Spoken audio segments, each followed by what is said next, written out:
आज हम पढ़ना चाहेंगे एप्लीकेशन ऑफ TIR। तो पहली एप्लीकेशन होती है TIR की sparking of diamond. Sparking of diamond का मतलब होता है जैसा कि यहाँ पर आप एग्जाम में डायरेक्टली ऐसे ही लिख के आ सकते हैं जैसे मैंने लिखा, बट मैं इसको एक्सप्लेन कर देती हूँ। डायमंड क्या होता है? डायमंड जो है आपको पता है शाइनिंग सरफेस है। तो जब डायमंड की कटिंग करते हैं इस हिसाब से करते हैं कि जो क्रिटिकल एंगल है ट्रैवलिंग जो एयर से आ रहा है क्रिटिकल एंगल वो क्या होना चाहिए? वेरी स्मॉल होना चाहिए। The critical angle of diamond कितना होता है ये भी आपको याद रखना, वैल्यू होती है 23 degree. Hence the light enters, जब लाइट एंटर करती है किसी भी सरफेस से, जैसे आप लोग पिक्चर में देख पा रहे हैं फर्स्ट सरफेस से सेकेंड सरफेस से कहीं पर भी एंटर कर रही है तो इसमें क्या होना चाहिए? एंगल ऑफ इंसिडेंस क्या होना चाहिए? लेस हो गया। तो क्या हो गया? डायमंड जो है हमारा अपीयर शाइनिंग और स्पार्किंग हो गया।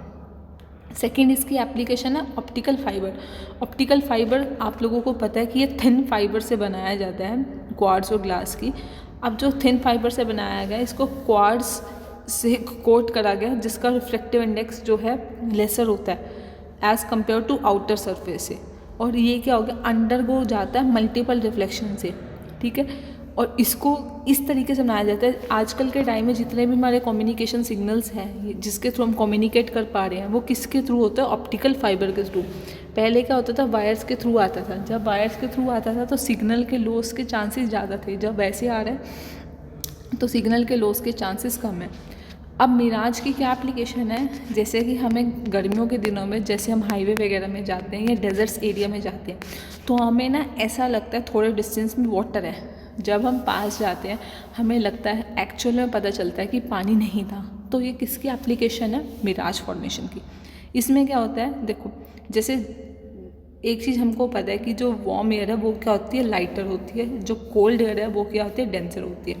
अब एक चीज़ याद रखना, जिस भी सरफेस पे लाइट रेज गई वो क्या हो गया? रेयर। एंड जो उसके ऊपर वाला सरफेस है वो क्या हो गया? डेंसर। यही चीज़ बोली गई है। Mirage optical illusion that is observe mainly in desert और रोड्स अ डे, जब क्या होता है? हाई टेम्परेचर होता है। तो जहाँ पे सन की लाइट रेज डायरेक्ट गिर रही है वो क्या हो गया? वार्मर या रेयर रीजन। उसके ऊपर वाला क्या हो गया? कूलर या डेंसर रीजन। जिस ठीक है, तो यहाँ पे क्या हुआ? और हमें पता है एयर कैसे मूव करती है? High pressure to low pressure. Cold air भारी है तो इसका प्रेशर क्या हो गया? High. And warm air light है तो उसका प्रेशर क्या हो गया? लो। तो हाई प्रेशर से मतलब कोल्ड एयर ऊपर से जा रही है नीचे की तरह।